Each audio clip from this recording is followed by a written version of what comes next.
Hi everybody! So this is my first YouTube video that I've ever made actually, so bear with me, but this is going to be our first video that we do for NTI Days.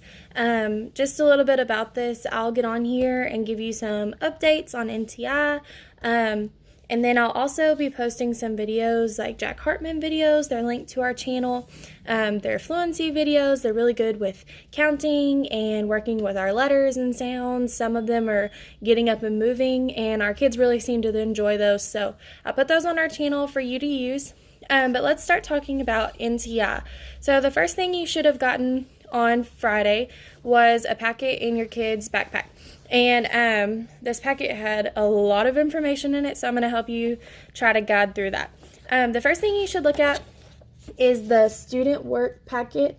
It's a little bit of a pamphlet type thing, and it has important information at the top, but what's really important is at the bottom. We have a schedule for each day and the work that you should complete on what day. Now, just because this is a schedule and it says you should complete this page on this day, that's completely optional. You can do whatever days you want to do when, whatever pages you want to do when. Just make sure that the packets are completed whenever we arrive back to school. And we're also going to talk about what is absolutely necessary you complete before you come back to school and some things that are supplemental. So the first thing we're going to look at is our reading packet. You should have got a reading packet. It looks like it has quite a few pages in it. We don't complete all of these. So you just need to look at your schedule to see the titles of the pages and make sure they match what is on the schedule. Like I said, you can complete any page any day, but just make sure it's one of the pages that we said needed to be completed on the 8 days. We threw some extra pages in there for fluency and just for some extra practice to kill some time. So you should have had that, and then you should have gotten a math packet. And the math packet also matches the schedule we have. You can do any page on any day, or you can follow the schedule. There should be either an extra page or two, and just make sure you have the days completed that say it on the schedule.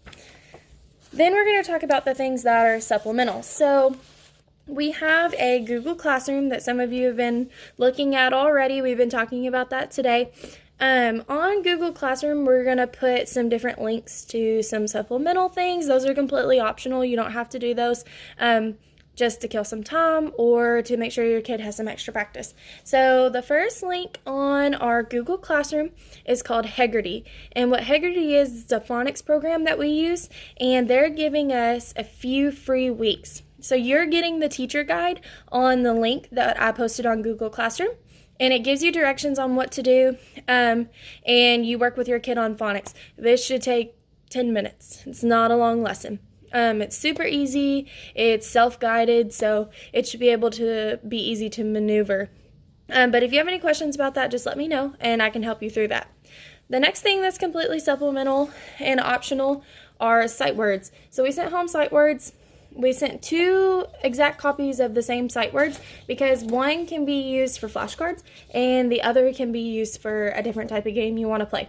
So if you want some examples, one of my favorites is if you have a fly swatter at home, you lay all your cards out and you yell out a word and the kid has to swat the word as fast as they can.